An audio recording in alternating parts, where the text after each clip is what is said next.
garantie solidaire en cas de cession du bail. Le caractère usuel de la clause. Pour garantir au bailleur qu'il sera payé même en cas de vente du fonds de commerce, les parties peuvent convenir d'inclure une clause de garantie au sein de l'acte de vente. Cette clause engage le vendeur solidairement avec l'acheteur sur le paiement des loyers. En pratique, la plupart des contrats de vente de bail incluent cette clause. Il existe des dispositions particulières lorsque le bail est vendu dans le cadre de la procédure collective du locataire. Il existe également des dispositions particulières lorsque la clause de garantie solidaire ne figure pas au contrat de vente. Mais il existe également une clause de garantie solidaire dite inversée. Avec cette clause, c'est l'acheteur du bail qui devient solidaire du vendeur pour les dettes que le vendeur aurait contractées envers le bailleur avant la vente du bail. Ainsi, le bailleur a la possibilité d'appeler l'acheteur pour lui demander de prendre en charge les sommes que le vendeur lui doit et dont la dette remonte à avant la cession du bail. La clause de solidarité dite inversée permet au bailleur de contourner l'interdiction de recevoir le paiement des créances antérieures à une éventuelle procédure collective envers le vendeur. En revanche, cette clause est à l'avantage du bailleur, elle peut présenter un frein à la cession du bail. Il faut préciser que contrairement à la clause de solidarité dite classique, la durée de la clause de solidarité inversée n'est pas limitée aux seules 3 années qui suivent la cession. En revanche, la clause de solidarité inversée est neutralisée lorsque le bail est inclus dans le plan de cession décrit par la procédure collective du locataire. La distinction entre la garantie solidaire et le cautionnement. En 1997, la Cour de cassation a fait jurisprudence pour distinguer une garantie solidaire et un cautionnement. Une clause au sein de laquelle le vendeur du bail s'engage à garantir et à répondre solidairement du paiement des loyers par l'acheteur du bail, ainsi que de la bonne exécution des conditions du bail, constitue bien un engagement de garantie solidaire et non pas un cautionnement. La distinction est importante, car si une personne qui se porte caution peut se prévaloir de l'absence de certaines mentions dans l'acte concernant son engagement, un garant solidaire n'en a pas la possibilité. Le garant solidaire ne peut pas non plus opposer au bailleur les moyens de défense inhérents à la créance de loyer. Par ailleurs, et dans un jugement rendu par la Cour de cassation en 2000, le garant solidaire ne peut pas être déchargé de son obligation en cas de perte du bénéfice des sûretés ou des actions dont jouissait le bailleur. La durée de la garantie solidaire du cédant. L'article 145.16.2 du Code de la consommation fixe la durée de la garantie solidaire du cédant. L'engagement du cédant ne dépasse pas 3 ans à compter de la cession du bail. Cette disposition a été introduite par la loi du 18 juin 2014, dite loi Pinel. L'objectif de cette nouvelle loi était de limiter la durée et l'étendue de la garantie solidaire afin de préserver les droits du cédant. L'arrivée de cette loi a d'ailleurs suscité bien des questions. La première étant de savoir si ce nouveau texte était d'ordre public. Effectivement, cet article répute non écrites les clauses contraires à certaines dispositions dès lors que celles-ci sont considérées comme étant d'ordre public.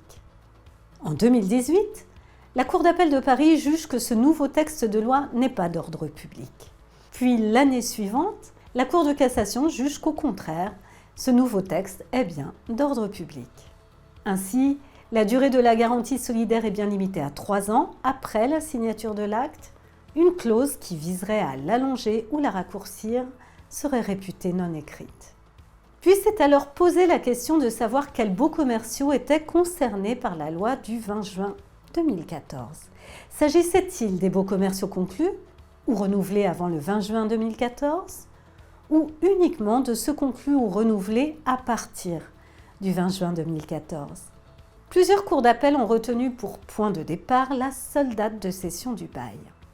Pour la Cour d'appel de Versailles et en 2017, seuls les contrats de vente de baux commerciaux signés le 20 juin 2014 étaient concernés. Dans une affaire d'ailleurs, le contrat de vente de bail avait été signé avant le 20 juin 2014. Pour les magistrats, la nouvelle loi Pinel ne s'y appliquait donc pas. N'oublie pas de t'abonner à notre chaîne pour ne manquer aucune de nos prochaines vidéos. Et surtout, pense à liker si le contenu te plaît. La Cour d'appel de Colmar leur a emboîté le pas en 2018. Les juges ont refusé d'appliquer la limitation de 3 ans concernant l'engagement de la garantie solidaire du cédant, car il avait contracté cet engagement avant le 20 juin 2014. Dans une autre affaire, le dirigeant de la société locataire s'était personnellement porté garant solidaire de l'acheteur du bail. La même année, la Cour d'appel de Paris a jugé que cette nouvelle loi n'était pas d'application immédiate au contrat en cours au 20 juin 2014. En revanche, les juges n'ont pas apporté de précisions qui permettraient de savoir si l'application en question visait le bail ou l'apport partiel d'actifs qui avait emporté sa transmission à une tierce personne. Puis finalement, la Cour de cassation a fait jurisprudence en 2019 en concluant que cette nouvelle loi n'est pas d'application immédiate.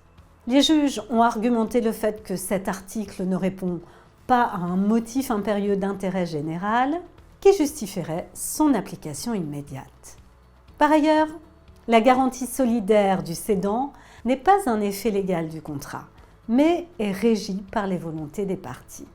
Ainsi, la limite d'engagement de la durée solidaire de 3 ans ne s'impose pas aux baux commerciaux qui étaient en cours au 20 juin 2014.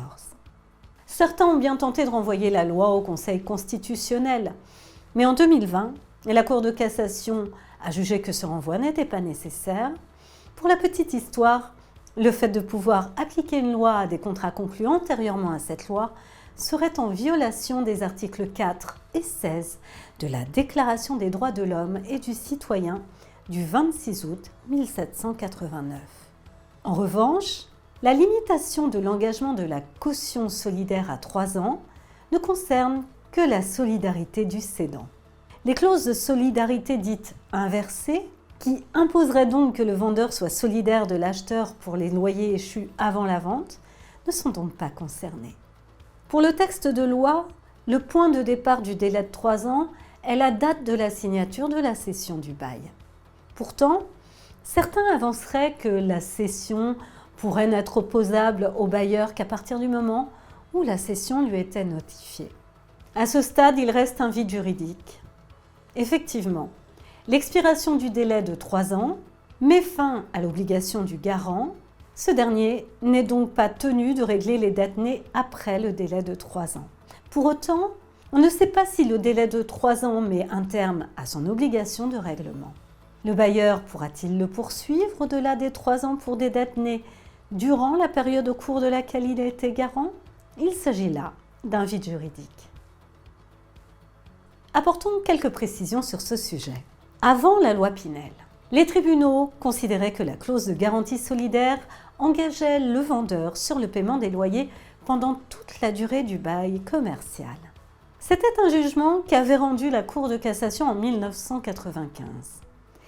Puis, en 1998, la Cour de cassation avait jugé que cette obligation de solidarité cessait lorsque le bail prenait fin suite à un congé. La Cour d'appel de Paris avait conclu en 1983 qu'une résiliation du bail suffisait à mettre fin à la clause de solidarité du vendeur.